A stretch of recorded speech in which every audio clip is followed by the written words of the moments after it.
You found it. Your home for the best content on your favorite team, the Fighting Tigers of LSU. Do us a favor. Subscribe to the channel. Leave your comments below. Be sure to smash that like button.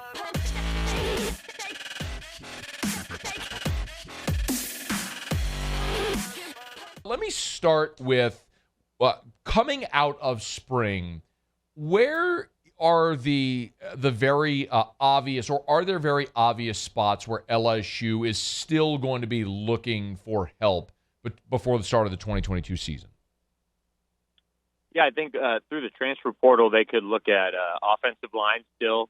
That's a position that Darius Steen ended up going to Alabama, that they had targeted him for a while. So I think offensive line would still be a place that they'd like to address, but the main one is tight end. That's a position that they need depth. They need players that can contribute, especially with Jack Bech going full-time to wide receiver. That's an important development in that position, just because he's not going to be in that room anymore. And while he does have that versatility to play both, in my eyes, he's going to be a wide receiver now. And so tight end is a position that I think they want to address, and it's a very thin one in the portal. There's not a lot of talent, in my opinion, that can help right away in the portal right now at tight end.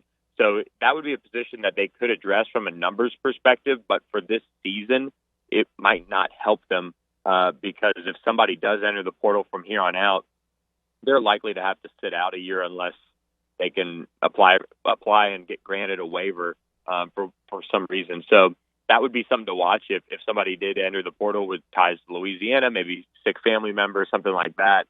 But as of now, that's a position that the portal really isn't giving too much either. So that's an issue.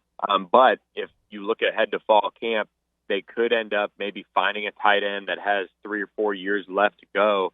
He's gone through a couple weeks of fall camp, and it's not going to work out, and you can bring him in as a part of kind of like a signing class light, so to speak, and that would be ideal for LSU if they can address that position from a numbers perspective.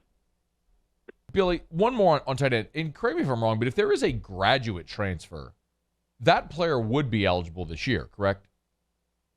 Correct. A graduate transfer would be eligible. Just from checking around with sources, though, there really aren't many guys that are impressing the staff right now.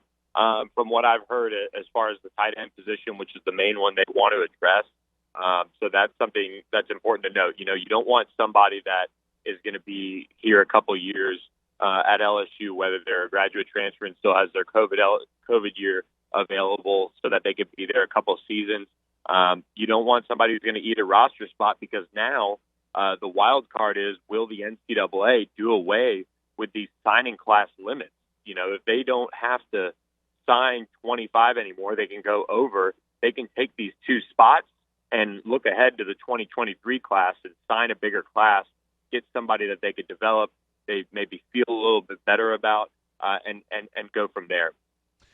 So it's actually a really good transition. Do you think they will use the 2 remaining initial 25 spots for this offseason, for the 2022 season? I would say probably in some way, just because you have so many different options. Maybe they find somebody that's a high upside or a graduate transfer that enters the portal late over the course of the next few weeks. But during that same time, they could expand the signing class limits to not apply to that 25 anymore.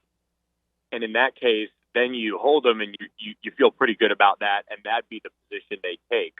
So they're being cautious. They don't want to be roped into taking somebody that, doesn't have much production at a lower level or higher level, and they're not quite sure, and they just want to get a body in, because you've got Jack Mashburn, you've got Cole Taylor, you've got Mason Taylor coming in. They brought back Nick Storrs. Jack Bech has the versatility. It's kind of a weird position to be in, because Mike Denbrock and Brian Kelly both like the tight end position so much. And it's kind of, I would think, critical long term, but you also don't want to be roped into the position of having somebody on the roster that can't really help you and would only be there from a numbers perspective. Let's look ahead to the 2023 class and maybe start with the spring game. What prospects were there, and what's been the general feedback in recruiting circles to Brian Kelly and his staff so far? Yeah, the spring game was pretty solid. For LSU overall. I mean, it was a weekend that, with everything going on, first Tiger Walk for Brian Kelly, first everything, first experience at Tiger Stadium in front of fans. They did a really good job. One prospect I really want to hit on is Christian Gray, a 4-star cornerback from the state of Missouri, goes to DeSmet High, where Robert Steeples was the head coach of. He was on campus. He turned down going to the Notre Dame spring game, and he's been considered kind of a Notre Dame lean throughout the spring. LSU's kind of been chipping away. They're going to get his first official visit. He's somebody that I've heard that I think LSU, if they can really, knock everything out of the park with that official visit, they can make up that ground and be there as the choice when he makes his decision on the 4th of July. Notre Dame's in the mix. Ohio State's getting an official visit. USC as well. But it seems like it's shaping up to be a Notre Dame-LSU battle. A lot of people on Notre Dame's side of things are confident. Whit Weeks, the brother of Wes Weeks, was on campus for his unofficial visit. He's locked in an official visit at the end of June as well. So we're seeing some of these players that were on campus get a chance to also set those official visits and really show their interest level, because I think the staff did a really good job of getting their top targets on campus. You look at having quarterbacks like Dante Moore, Jaden Rashada, Ricky Collins, all guys that are well inside 4-star prospect range on campus, as well as some of the top targets in Louisiana. Your Shelton Sampson, Caleb Jackson's, Trey Hollies, Derek Williams. They really did a good job kind of hitting on all different positions, states, and we're seeing that as the staff has gone out and evaluated in January and now during the eval period this spring with April and May. They've just been a really good staff that, most of the players that I talk with talk about the family atmosphere. They talk about the combination of getting your degree and getting, a chance to play for a national championship. That's what Brian Kelly's selling. He's selling that he came to LSU to play for a national championship and win one, as well as getting players to graduate with their degrees. He's on Twitter at Billy Embody On3Sports. Billy, I don't want to overreact to, but is it odd that LSU only has 4 commits for 2023 right now? I wouldn't say it's odd. I would say that if you're concerned about the numbers, look back a couple years ago, and I know different regime and all that stuff, but LSU was sitting here leaving, I think, the month of April, maybe May, with Kim Jarrett, Jermaine Burton, Keanu Coate was committed by the 4th of July. They really had guys that were building a number 1 class, and they all ended up elsewhere. None of them are here. It's so true. Yeah. I mean, it just how it ended up. And, for whatever reason, at the same class, they kept Tayshaun Butte. But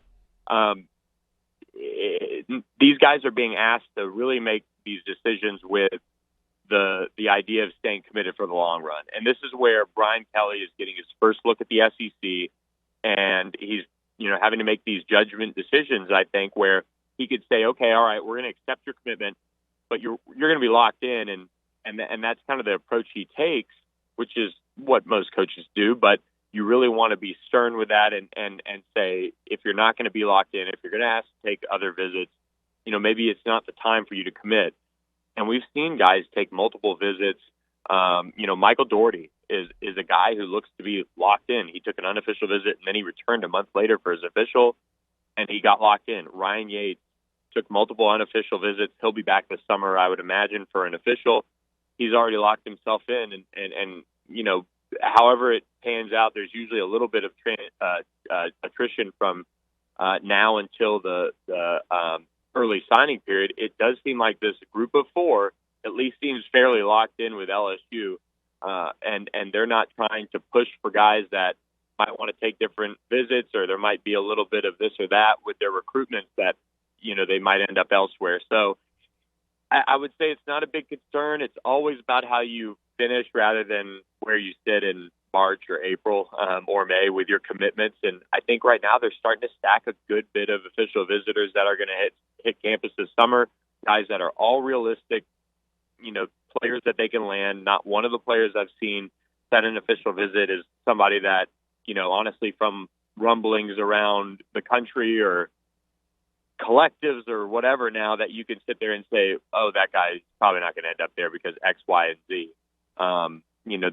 They're seeming to be setting visits with guys that are realistic, that are also, fairly good quality too. So I would say we'll kind of take a look back on the month of June really and see where things stand, and that'll really tell a little bit of the tale going into the fall and the finish of the class.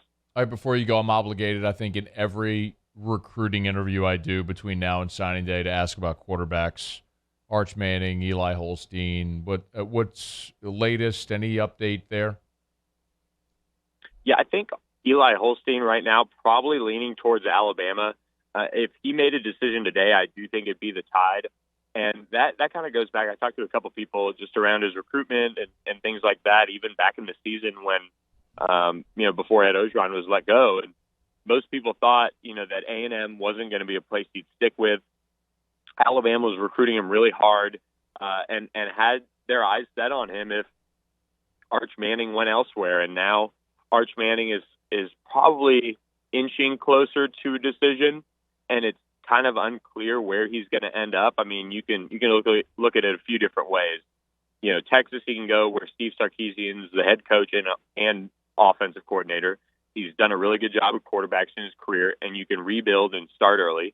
You could go to Alabama, and there's a potential you could be Nick Saban's last quarterback, quite honestly. You could go to Georgia, and you could be Kirby Smart's first true game breaker. That was a no-brainer outside of Justin Fields, which was, that worked out the way it did. Mm-hmm. Then there's LSU, the in-state school where a lot of familiar faces from high school are going to be.